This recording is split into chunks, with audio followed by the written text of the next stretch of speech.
BrexitBen Broadbent has suggested economic growth over the last year means we should not worry about BrexitBen Broadbent. Deputy Governor of the Central Bank said the economy's growth over the last year suggested it would remain strong whatever the outcome of the Brexit negotiations.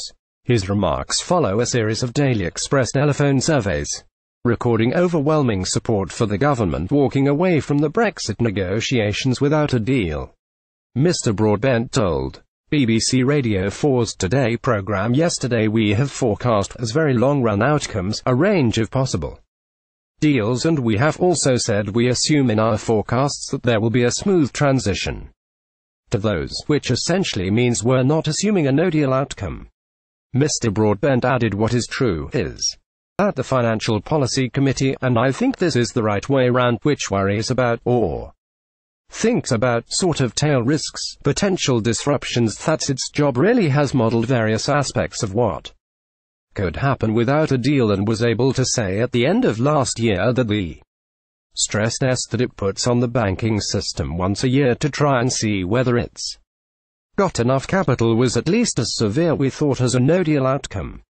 We do think, and I think this is very important, that the core of the financial system, given how much capital has been added, would be robust to such an outcome." Ben Broadbent said, "We do think, and I think this is very important, that the core of the financial system, given how much capital has been added, would be robust to such an outcome." The senior Bank of England official's remarks are likely to be seized upon by Brexit campaigners who want Theresa May to scrap the current negotiations with the EU. A walk out has been backed by Daily Express readers in a series of phone polls. In one survey in September last year, 99% of callers agreed that Britain should quit the EU without a deal. A similar poll the same month found that 99% of callers thought Britain should walk away from the EU without a deal, and in December last year, 96% of callers in an Express phone poll did not trust the EU to give a fair trade deal to Britain.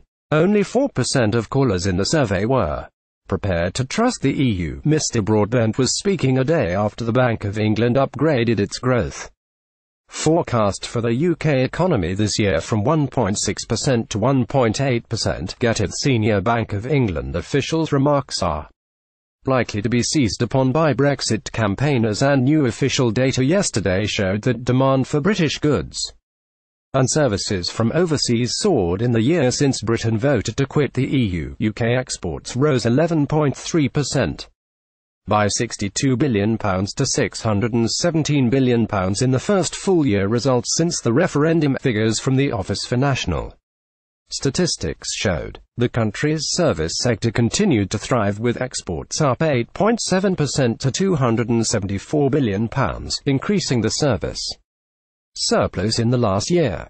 Goods exports also rose strongly by 13.4% to £342 billion, with bestsellers including cars, mechanical and electrical machinery.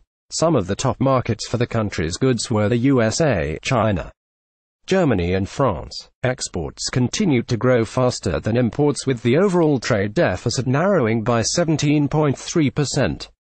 from £40.7 billion to £33.7 billion, a narrowing of £7 billion in the last year. International Trade Secretary Dr. Liam Fox said, in the first full year after the EU referendum, demand for British goods and services is higher than ever, with exports rising by £62.5 billion and the trade deficit narrowing by £7 billion in 2017. As I meet my counterparts across the world, one thing always stands out: our country's reputation for producing trusted, high-quality products. These new figures are a testament to the hard work of companies up and down the country. As an international economic department, we will continue to build on this success by helping more companies export through our Exporting is Great campaign and network of trade advisors. In a further boost, statistics from the Office for National Statistics also released yesterday showed manufacturing output reached its highest level since February 2008. Getty. Mr. Broadbent was speaking a day after the Bank of England upgraded its growth forecast for the year. Figures we welcomed by leading industry bodies as the increase in trade shows how Britain's trading presence has maintained post-Brexit despite negative forecasts. Stephen Martin, Director General of the Institute of Directors, said one of the UK's key objectives over the coming years must be to raise our game on international trade.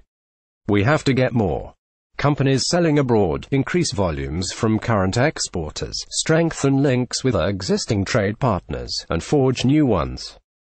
In markets where our reach is currently limited, we have great companies, some world-leading industries and huge potential.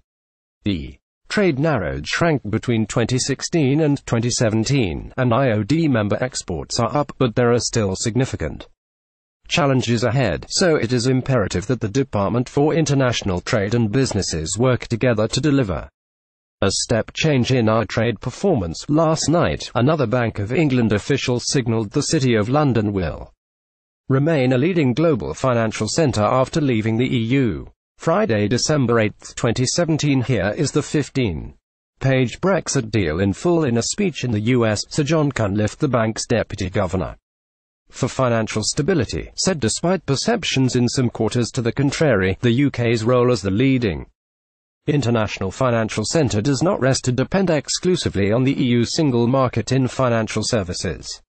The UK has the largest asset management industry in the EU. But this is not built primarily on the management of the pool of European savings. Well over 50% of the roughly $8.5 trillion assets under management in the UK are pensions, insurance and investments of UK citizens.